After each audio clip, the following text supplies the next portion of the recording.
Building privacy in blockchain has always been a hassle. There has never been a good developer experience for anyone to build privacy-preserving applications. What if we could abstract away the entire maths of it and just give you an interface wherein you write normal-looking Rust code? Hi there, Internet. It's Mike from QuickNode, and I'm here with Arihant from Arcium. There's this old quote, which is, any sufficiently advanced technology is indistinguishable from magic.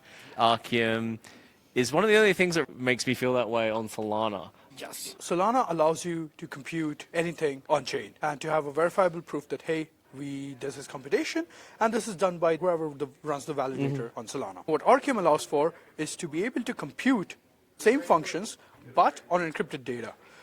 We have a bunch of nodes in the Arcium network, and their entire job is to do these computations on top of encrypted data by communicating with each other and solving these hard mathematical problems in order to get you a result without ever looking at what the inputs were or how it happened. For those of you that haven't used Arcium before, it just feels like you have your normal Anchor program with your Anchor instruction handlers, but then you can just go and queue some computation on Arcium, and Arcium does its thing and then calls back into your Anchor program. It feels like it's a Solana program, and it is a Solana program, but it's also a Solana program that talks to the Arcium network, and Arcium does magic things. Yes.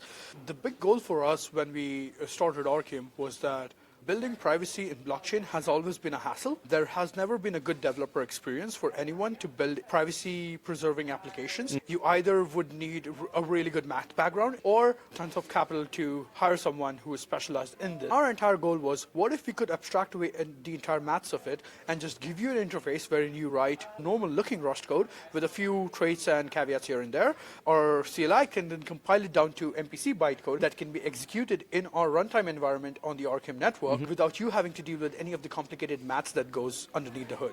When someone says that a system can process data without being able to see the data, it seems like magic, but it's math. It's quite mathematically provable. Yeah. I think one of the coolest things about Arcium is in your Arcium examples directory, you have this Arcium voting example, which is a way for people to vote for a candidate. No one else can see their vote, to keep a running tally of the candidates and who has the highest vote count.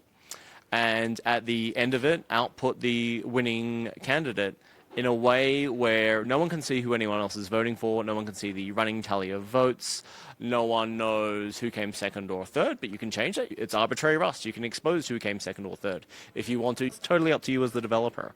Secure voting is like a national concern all over the world. Everyone has these digital voting machines written by like bad consulting companies and not cryptographically strong, sometimes not even using cryptography at all, and really hackable, whereas like Arcium actually has, oh yeah, we can solve that as like an example in our directory. That's very, very cool. Yeah, exactly. Our entire goal is to make sure that we can have secure computations on encrypted data. There have been multiple attempts to do this with hardware security like TEs, trusted execution environments, but the point of failure there lies on the centralization risk of whoever's manufacturing the chip and whoever's running it physically. So the TE threat model does not count who is running the chip. So there can never be a decentralized TE network truly, because you need the TE chips to still run in a server somewhere, and you're trusting that, okay, Amazon or whichever big tech corporation is running those data farms is having ample physical security and no one's going to tamper with their chip. Back in, I think, October of last year, there was a vulnerability found by some researchers wherein they could use like $10 of equipment, including Raspberry Pis, to be able to get the data inside the TE black box. They have physical access to the computer itself. There's a couple of different schools of like private computation, and yeah, you have these TE black boxes, but you're trusting in that case the manufacturer of the chip and whoever's running that TE environment, whereas in Arcium my understanding is you have multiple nodes, and as long as one of those nodes is honest, just a single node is honest, you will know if there's any hijinks afoot. Yes. Instead of trusting hardware, we purely trust mathematics. We use what's called multi-party computation, where, as the name suggests, multiple parties come together to jointly compute any given function on distributed private data. None of the parties ever see the entire data in plain text. All of them get a certain piece of the data, and they are able to compute on that and talk to each other with the different pieces that each of them hold and get back this final result. It does feel like magic, but it is maths, and it is verifiable that this happens. Arcium runs in a dishonest majority setting, unlike most MPC protocols that run in an honest majority majority. And the two benefits of that is one, you only need to trust that there is at least one honest actor. We have designed game theoretic incentive structures in order to make sure that there is always one honest actor. There's some slashing, right? Yes. If people are actually trying to manipulate Yes. the system. And we have abort. What that means is anyone in the cluster that's doing the computation thinks that something might have gone wrong. They can just say, hey, I abort, and the computation stops, and you can figure out what's going on. The other benefit of having a dishonest majority is that in order to get really good security with honest majority systems, you might want to have 15, 20 nodes and have a majority of them, or like 67% of them, be honest. That's your trust assumption. And the problem then becomes, which has been an age-old problem in MPC, is latency bottlenecks. You can't have it very distributed since there's a lot of people who need to talk to each other. It scales with the O(n) squared law. With the dishonest majority, we can have clusters as small as 3. You can do whatever you want, right? 3, 5, 7, whatever. And you're only trusting that there's at least one honest majority. The cluster count goes down. You don't need so many nodes anymore because you don't need 60% or whatever the number is. Yes. You just need one honest actor. Yes, it doesn't matter. What you end up with is a smaller node count and therefore lesser latency bottlenecks because there's fewer people to talk to. That's very cool. I would encourage anyone who's like listening to this, if you haven't built anything with Arcium, jump into like their program examples. Quick Note also has some videos on Arcium as well. Once you do build a couple of things with Arcium, it'll actually change the way you think because suddenly you have this new, very cool building block, which is privacy on Solana. You know, fast, cheap, decentralized, and having a lot of users is all good, but I think privacy is the next big thing. Yes. And you guys are really at the forefront of that. Yeah, crypto people don't really think about privacy as much, but if you try to compare your own lives and how you interact with Web2 systems, there's a lot of privacy that you do have. If I send you some money on Revolut, Wise, or direct bank transfers, I don't know what your balance previously was. I just know that, okay, I sent you $100 and your balance would have increased by $100. You don't know what my balance was. You only know that my balance decreased by $100. Further down the line, we can't look at each other's balance at any point in history as well. On chain, that's all transparent.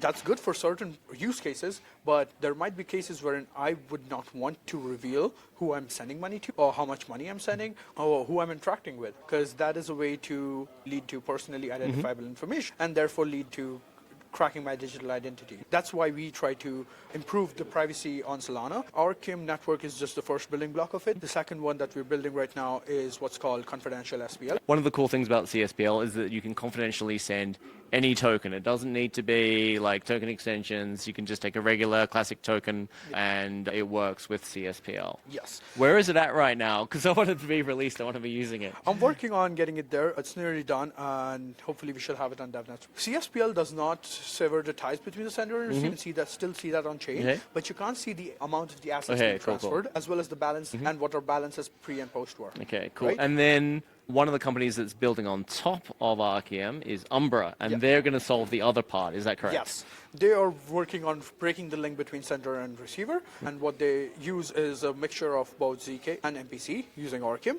So they use zero knowledge in order to sever the ties, and then they use Arcium to power their shielded pool, which is, as far as I know, one of the first on Solana, wherein you basically have a pseudo ledger sitting on Solana. Every user on Umbra has a separate Umbra wallet address, and you can transfer funds from that wallet to someone else's wallet, and you don't know what their actual public wallet is. Excellent. Having these kinds of things not only available, but I'm looking forward to the day when they're actually integrated into kind of the Soulflares and Phantoms of the world, and people can just send something to somebody else without anyone knowing the sender, the recipient, the amount, the token, or anything else. Arcium's actually much cooler than that because it's like literally any other type of computing. So you can do kind of order books or prediction markets or anything else. What are actually some of your favorite projects that are built on Arcium? So recently there was the Solana privacy hack. There were two projects that I really liked, which were Crafts and Bench. Crafts is building a new way to have fairer token launches, ICOs as you call them, wherein instead of the team arbitrarily deciding that, hey, we will launch at $100 million valuation, and then the market disagrees and the token goes down. Instead, what if the ICO itself could be a price discovery mechanism, wherein you're using sealed bid auctions. So you say that, hey, I want to invest $1,000 into this ICO, but at this encrypted bid, which is the encrypted FTP. And then the auction mechanism collects all the bids and finds a clearing price, wherein the market agrees that, hey, we can fill the ICO at this clearing price, and that clearing price might be 50 million, might be 150 million, but that's a fairer market valuation of what the market thinks that your protocol is valued. I love that. That's not only useful in terms of like blockchain, but that like if you think about IPOs on just regular NASDAQ, that first day is always either it shoots to the moon and people say the company left money on the table, or it drops and all the staff who couldn't sell will feel quite miserable. When will Arcium have a mainnet implementation? We went live on mainnet in early February. There's a few teams, including Umra, they're testing out mainnet and have a private beta going on right now before they launch publicly for everyone really soon. More teams like Craftsbench and a few others are in preparation and will be launching soon as well. That's amazing. How did you get into technology? How did you get into blockchain? And how did you meet the Arcium team? I actually started programming quite a long time ago. So one summer I was spending time with my dad in Germany and I was kind of bored. I didn't know what to do. And back in the day I used to play a lot of Minecraft. Minecraft has this really interesting capability that anyone can build modifications on top of the game and use those modifications to enhance what they want to do. I wanted a modification in the game to allow me to earn points much faster. So I started learning about what and how this could be done. At that point, I did not have much experience with programming. I knew how to use computers, I knew how to play games, and that was basically the gist of it. I figured out that, okay, there's this programming language called Java, and you can write mods in Java, and it's not that hard. So I started learning Java over the course of the summer and into the school year, and I eventually started building a lot of Minecraft mods, and actually built some of the mods that were run on some of the most popular servers back in the day, sold it to them. Sold one of your Minecraft mods. How old were you? This was in 9th grade. I was like 15. Amazing. Yeah. That's very cool. So that was really interesting, and I was super excited by the possibilities that I could now do in this game that I've been playing for like 5 years at this point. And I got deep into the rabbit hole, and I used to play Minecraft, see what's missing, see what I wanted to add, and just build mods out of it. I kept doing it for like a couple of years. I basically had to stop spending so much time playing video games and start studying more. It's led to you becoming a professional programmer from the age of 15. Yeah. That is pretty amazing. Maybe you should not stop playing video games. We'll stay modding them anyway.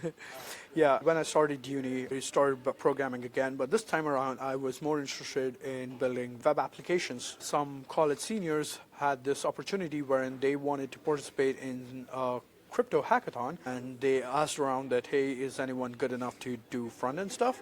Yeah, I could do that, but I have no fucking clue what crypto is. So you got to teach me that, but I can't do the front-end part of it. So I built the web app for them, and we won a hackathon back in the day in like early 2021, and that kept going, kept working with them a bit, and that's how I got introduced to crypto. And eventually a friend of mine got a job working for a Solana protocol, and that's how I encountered Solana, because until then I was just working on EVM related stuff. My primary reason for switching over from EVM to Solana was not because of the tech, it was purely because Solana used Rust and I hated Solidity. So that's how you got into Solana.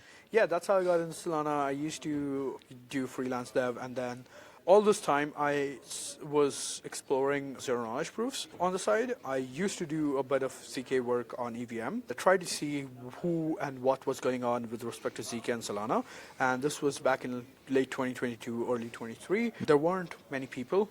It was obviously a bear market, but also there wasn't much interest in privacy on Solana. I came across a video of a demo at one of the hacker houses in 2022, wherein Arcium, back in the day called Elusive, was presenting their system, and it felt interesting and was the only privacy protocol I could think of on Solana. So I pinged them and I was like, hey guys, I think that what you're building is quite interesting and I'd love to join. And after a month or so I joined as an intern. I worked as an intern for a couple of months, built out a few products, and then switched to full-time while still in uni.